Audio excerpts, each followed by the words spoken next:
오늘도 예배의 성공자 되기를 주 이름으로 축원합니다. 하나님의 말씀이 여러분의 영혼에 들려지기를 주 이름으로 축원합니다. 오늘은 하나님이 곧 찾으시는 사람들에 대한 말씀으로 은혜를 나누고자 합니다. 하나님은 사람을 찾으신다. 선하신 하나님께서 세상을 지으시고 만드시고 복을 주셨는데 모든 피조물들에게 하나님이 각각의 은총을 베풀어 주셨습니다. 은총 가운데는 두 가지로 말씀하고 있는데 하나는 일반 은총이요, 하나는 특별 은총이라고 표현하고 있습니다. 일반 은총이라고 하는 것은 모든 사람들에게 보편적으로 주시는 은혜를 가르쳐 말하고 있죠.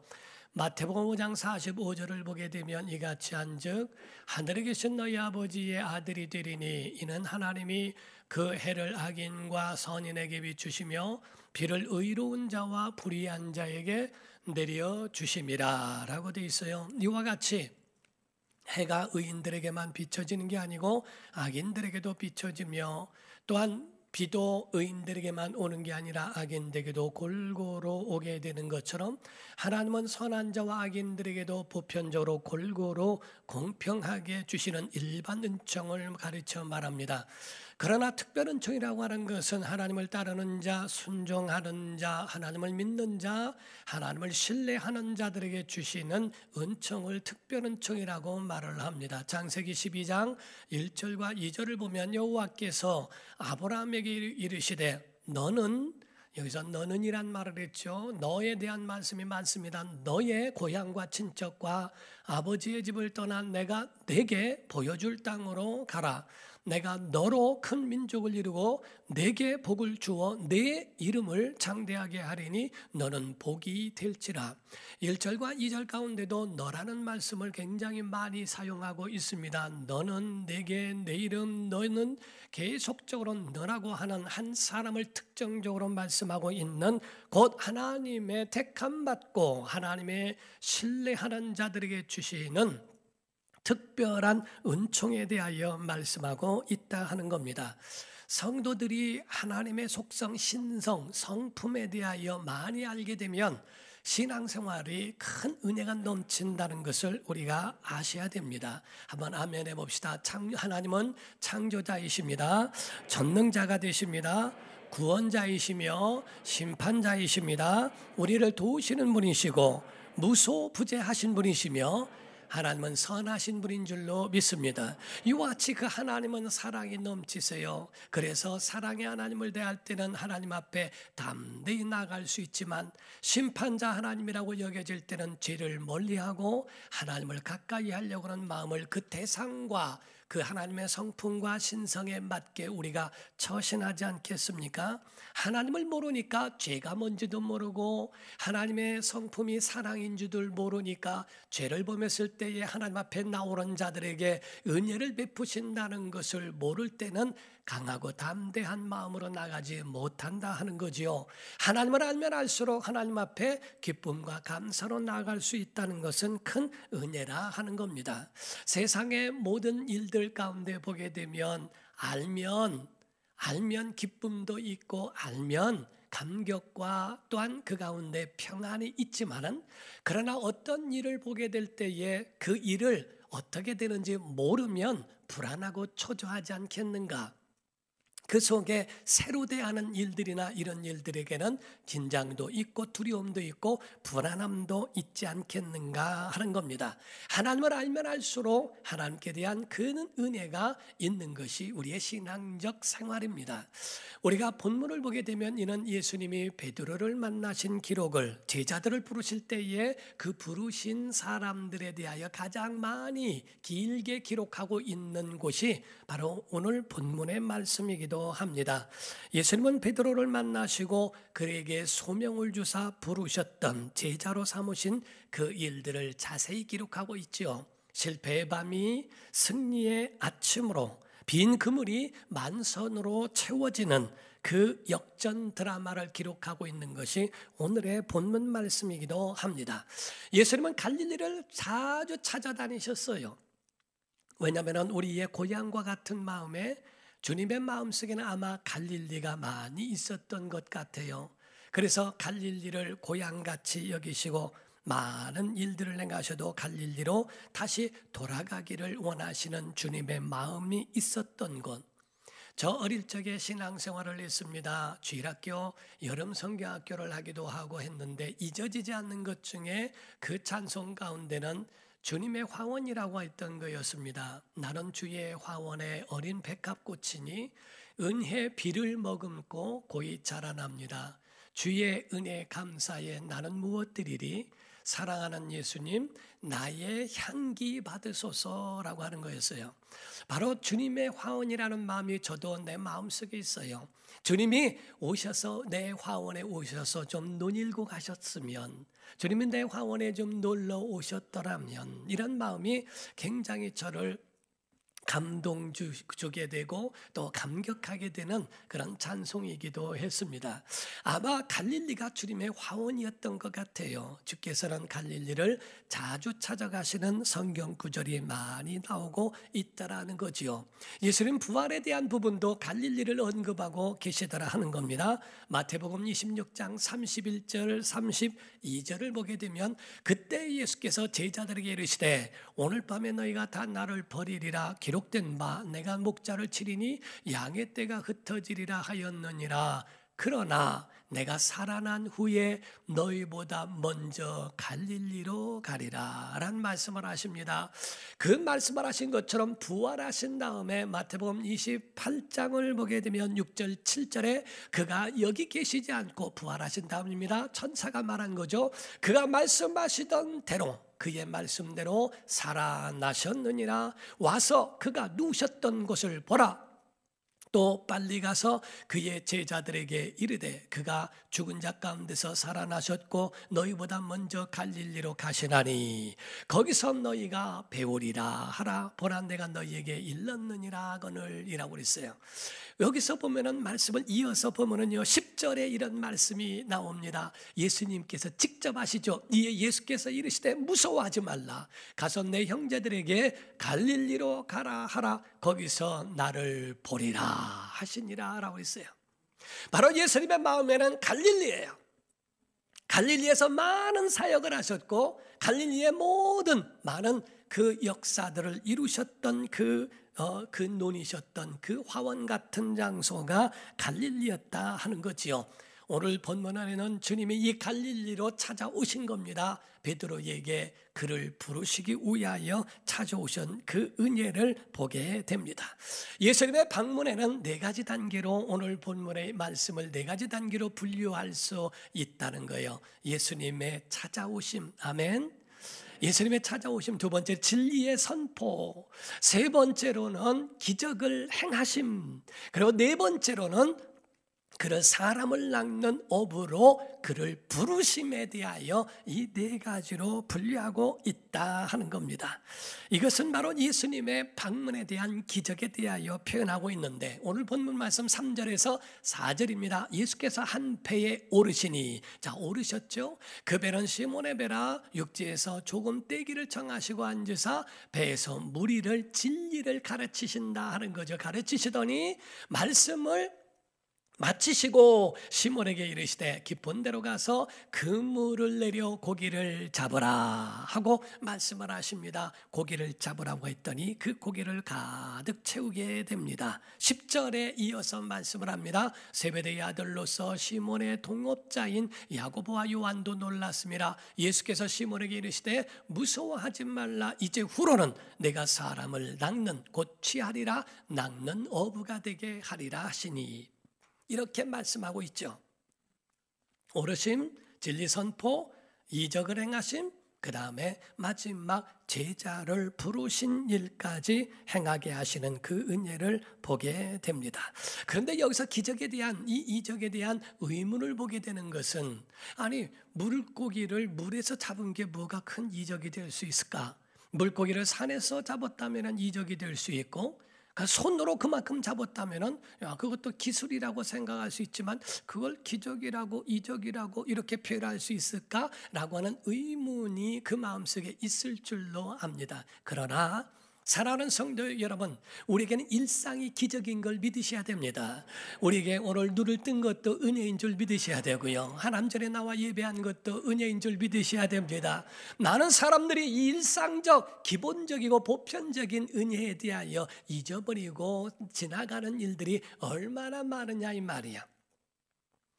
우리에게 어떤 하나님이 번뜩번뜩한 아이디어를 내게 하신 것도 은혜요. 어떤 사람은 병원에 갈 마음도 없고 그렇게 하는데 피치 못할 사정으로 인하여 병원을 가게 됐답니다. 그런데 가서 검진해 보니 암이 발견되어져서 그걸 치료하는 은혜도 있고, 이게 과연 우연일까? 내게 가지고 있는 모든 삶이 하나님의 인도를 받고 있는 이적들, 기적들의 그 모든 삶이라고 하는 것을 우리가 일상적 기적이라는 것을 잊지 말아야 한다는 거지요.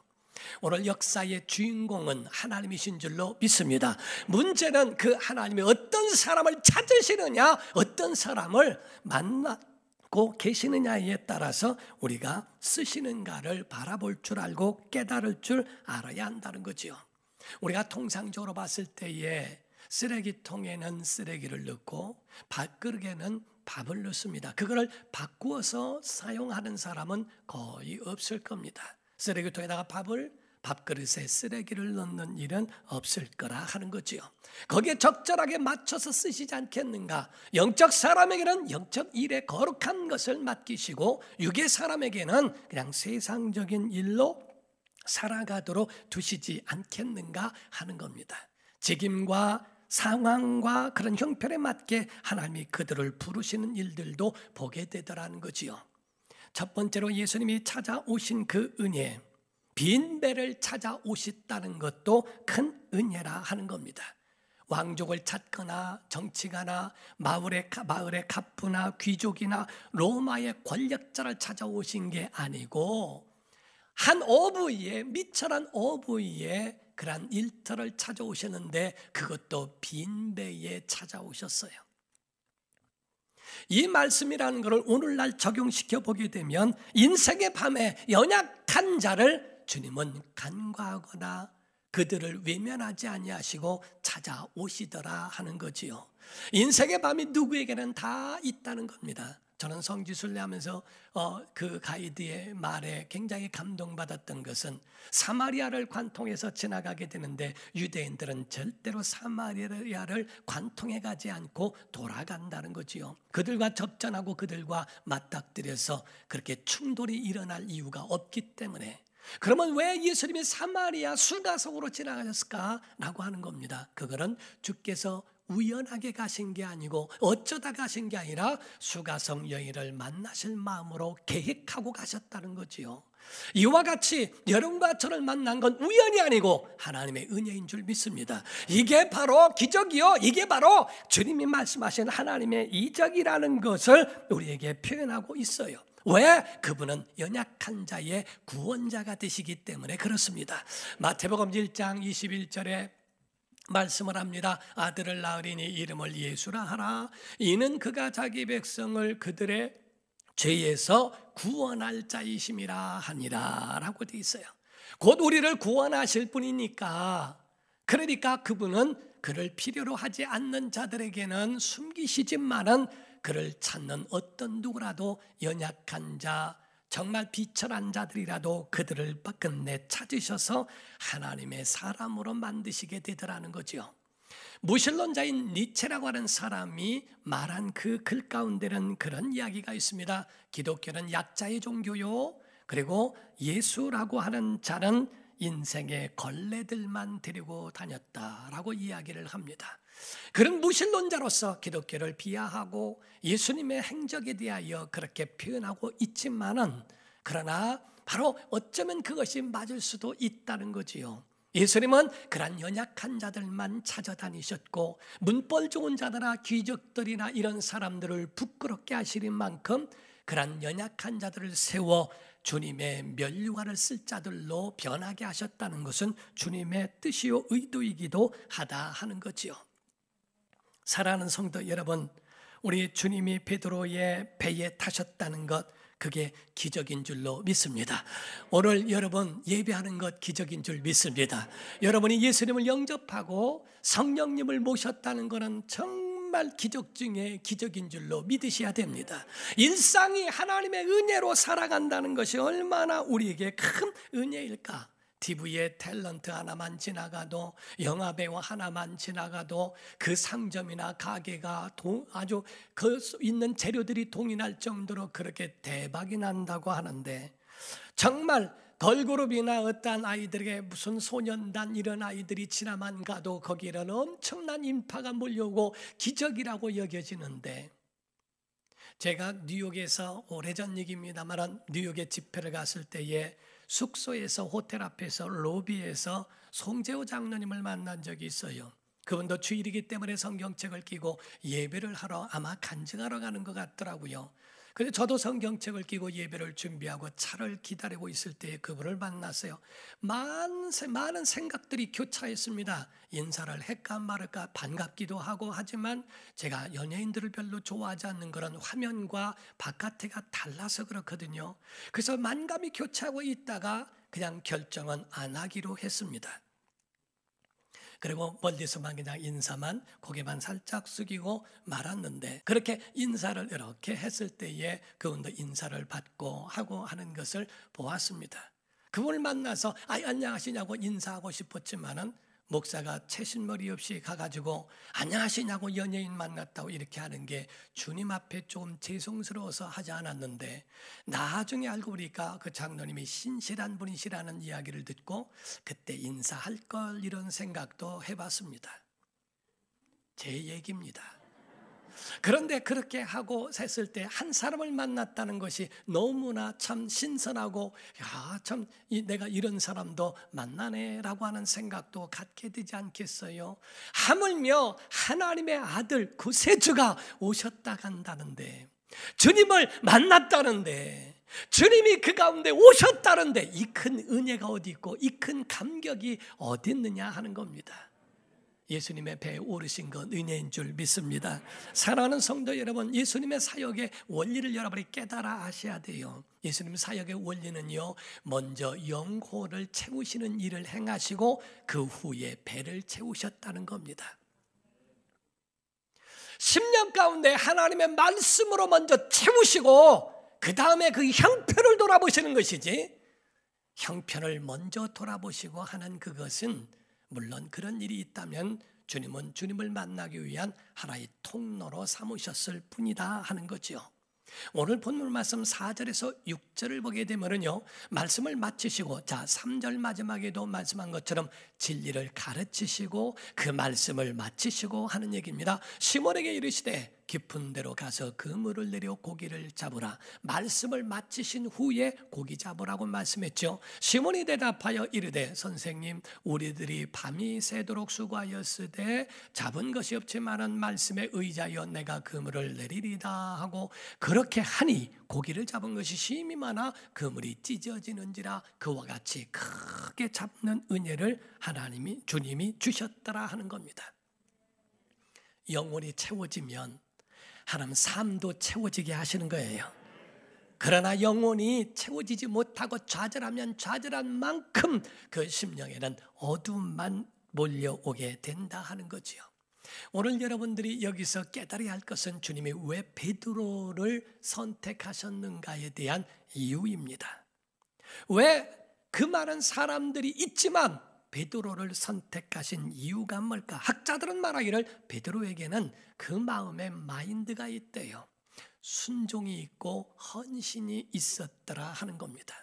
베드로의 마음에는 순종함이 있고 헌신이 그 가운데에 있던 것.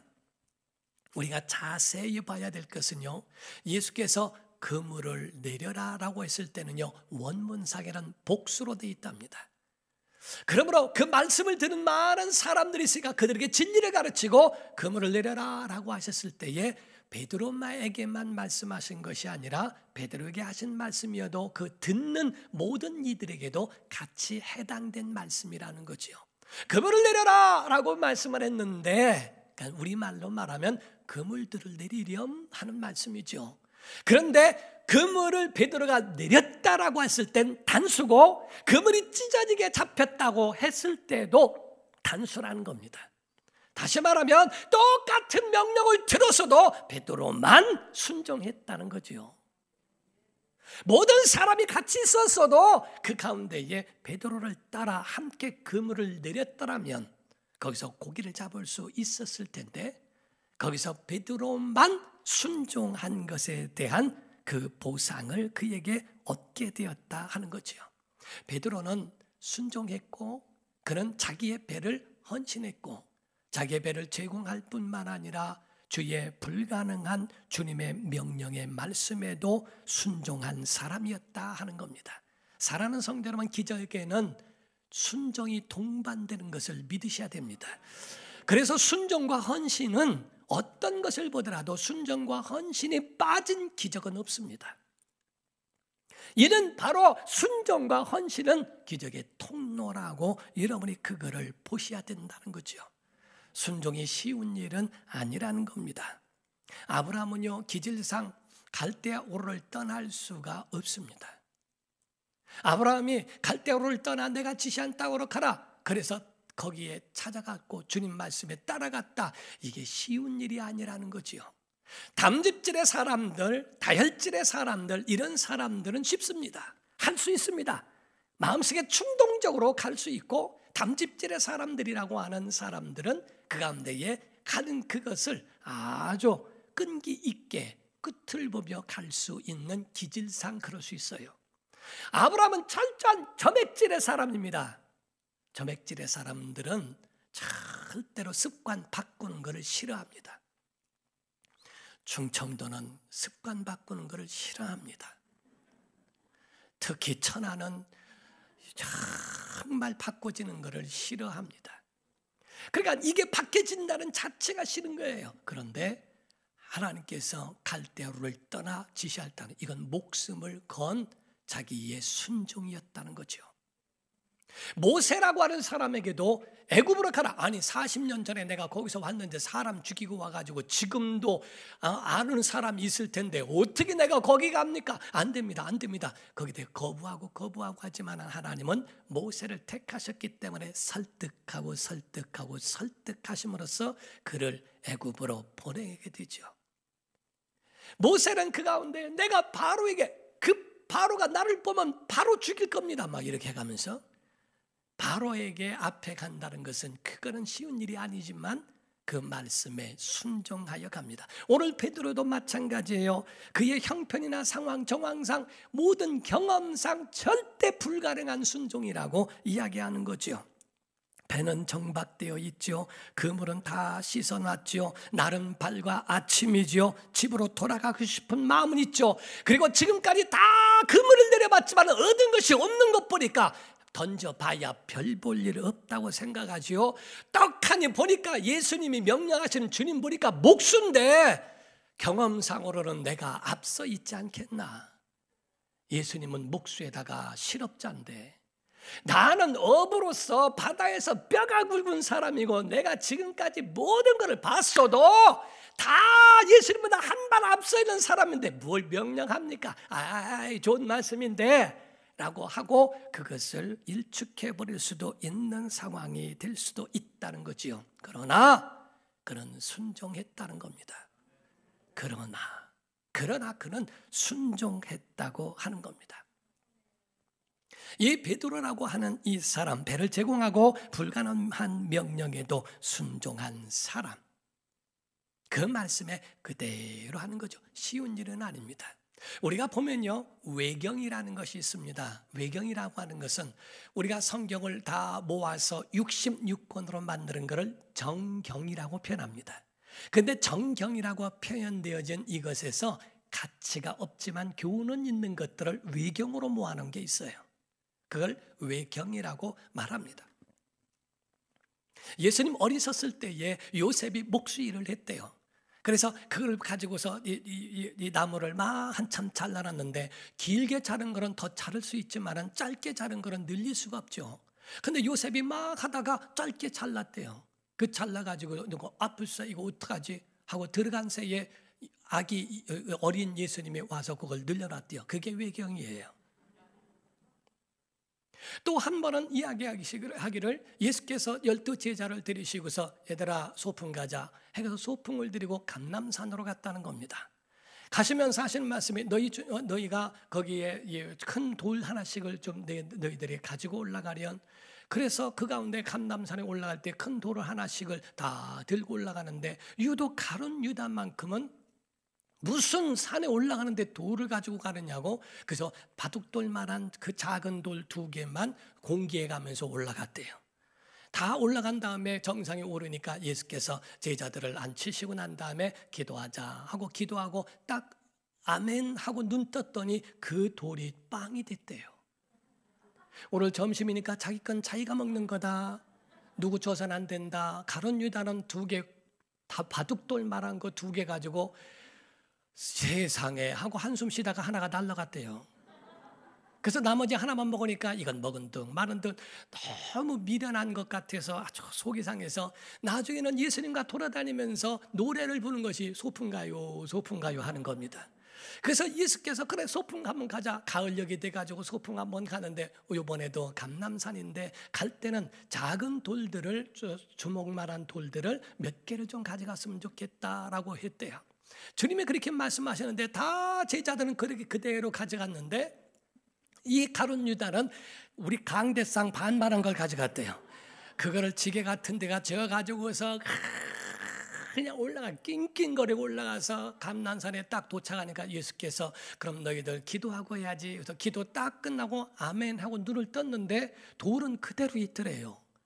그리고 난 다음에 저기 나무를 봤더니 나무에 과일이 쫙 열려 있는데 이제 돌을 던져서 그거 떨어뜨려서 자기 거는 자기가 먹는 거다 하는데 다른 제자들은 그걸 던져가지고서 배를 채우는데 가룟 유다는 돌을 들었다 놨다 틀어놨다 놨다 하다가 끝내 못 먹었다는 얘기. 이게 외경이요.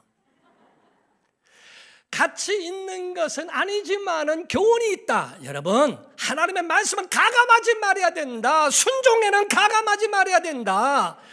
주께서 깊은 곳에 겁을 내려라 하면 내리는 것인데 거기에 내 머리를 쓰거나 내가 이렇게 하면 되겠지 저렇게 하면, 오늘날 많은 사람들이 자기가 고민해도 순종치 않는 일들이 굉장히 많다는 거지요. 이 순종이 쉽다고요? 그렇지는 않다고 하는 것을 가르쳐 말합니다. 사랑하는 성도 여러분, 우리가 주님을 만난다는 거, 이게 이 큰 은혜가 어디 있습니까? 그런데 주님을 만나면 첫 번째 변화되는 것이 내 자신을 발견할 수 있다는 거래요. 내 자신이 어떤 존재인가를 발견하고 예수 그리스도를 자기의 구주로 영접하게 되더라는 겁니다. 그러면서 나는 죄인입니다 라는 고백을 하게 됩니다. 오늘 본 말씀을 다시 한번 보면요, 5절의 말씀을 하기를 시몬이 대답하여 이르되 선생님 우리들이, 여기서 누구라고? 선생님이라고 표현합니다. 선생님 우리들이 밤이 새도록 수고하였으되 잡은 것이 없지만은 말씀에 의지하여 내가 그물을 내리리다 하고 라고 했어요. 8절에 보게 되면 말씀하기를 시몬 베드로가 이를 보고 예수의 무릎 아래에 엎드려 이르되 주여. 아까는 선생님이라고 했던 사람이 주님의 그 큰 기적을 보고 주여 나를 떠나소서 나는 죄인으로소이다 라고 하는 자기 자신을 발견하게 됩니다. 주님이 아니면, 주님은 고기도 통솔하시며 모든 역사의 주관자가 되시는 걸 내가 알았으니 이젠 주 앞에서 난 아무것도 아닙니다, I am nothing 이라고 하는 그런 표현을 그가 하게 되더라는 거지요. 교회에 다니기 전 주님을 만나기 전에는 사람들이 각각 자기들을 생각할 때 나는 괜찮은 사람이야, I am something이라고 이야기를 한답니다. 그러나 주님을 만난다면 난 아무것도 아닌 존재입니다, I am nothing이라고 이렇게 표현하리만큼 자기 자신을 그렇게 내려놓게 되더라는 거죠. 피카소의 작품 가운데에 보게 되면 황금머리라고 하는 작품이 있다고 그래요. 시가를 그거를 먹일 수 없을 정도로 굉장히 비싼 거라고 얘기합니다. 1942년도 작품인데 그 재료는 쓰레기장의 폐품에서 만들어진 자전거의 재료라고 이야기를 합니다. 그런 자전거의 재료인 쓰레기 더미에서 그거에서 만들어진 작품이 시가를 먹일 수 없을 만큼 굉장한 작품이 된 그런 피카소를 만나서 그렇다고 그러죠. 주님을 만나게 되면 아주 인생의 나락에 떨어져 있는 사람일지라도 주님 만나면 변화될 수 있고, 주님 만나면 인생이 역전 드라마가 될 수 있다는 거지요. 버려진 인생도 주님 만나면 인생이 달라질 수 있습니다. 세상도 이길 수 있다는 겁니다. 그러므로 하나님은 이러한 사람을 찾으신다는 겁니다. 오늘도 이와 같이 자기를 제공하고 이와 같이 순종하는 자들에게 주인이 되시길 위하여 오늘도 그런 자들을 찾으신다고 하는 거지요. 그렇다면 생각이 변하고 말이 변하고 삶도 그들에게 변화가 오는 겁니다. 한 분의 간증을 들어봤습니다. 진주만에 일본군의 공격이 있을 때 진주만의 배에 주둔해 있었던 한 사람의 이야기입니다. 로일 로버츠라고 하는 사람인데, 그 사람이 그 가운데 성경 공부를 그 배 안에서도 했대요. 그래서 만나서 같이 배 안에서 성경 공부하면서 이야기를 나누는데, 한 번은 이야기하기를 오늘은 성경 암송하는 구절을 한 번씩 다 얘기하자 그래서 한 사람씩 성경 암송 구절을 얘기하는데, 자기는 유일하게 외우고 있는 성경 구절이 요한복음 3장 16절이었대요. 그래서 그거를 외워야 되겠다 하고 얘기했는데 앞사람이 그거를 하더랍니다. 그래서 말도 못하고 지나갈 때 너무너무 신앙생활할 때에 부끄럽더래요. 내가 이렇게 성경을 알지 못하는가. 그쯤에 얼마 안 돼서 일본군의 공습이 있는데 그때 뛰어나가서 총을 쏘려고 나갔는데 총은 전부가 다 가짜 총이었대요. 진짜로 총 쏘아지는 건 없고 전부가 모형적인 가짜 총만 쏘는, 그래도 가만히 있을 수 없어서 그 비행기를 향하여 총을 쏘는 신용을 하면서 보고 있는데 성령의 음성이 심령에 들려오더라는 겁니다. You are a fake. 너는 가짜야. You are nothing. 너는 아무것도 아니야.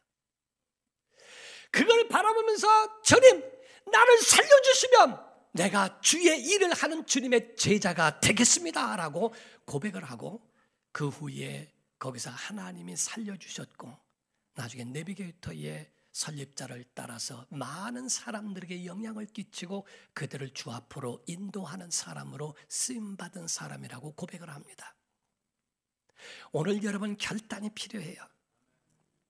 오늘 여기서 말씀하고자 하는 주님이 고기를 잡게 하신 이유가 뭘까?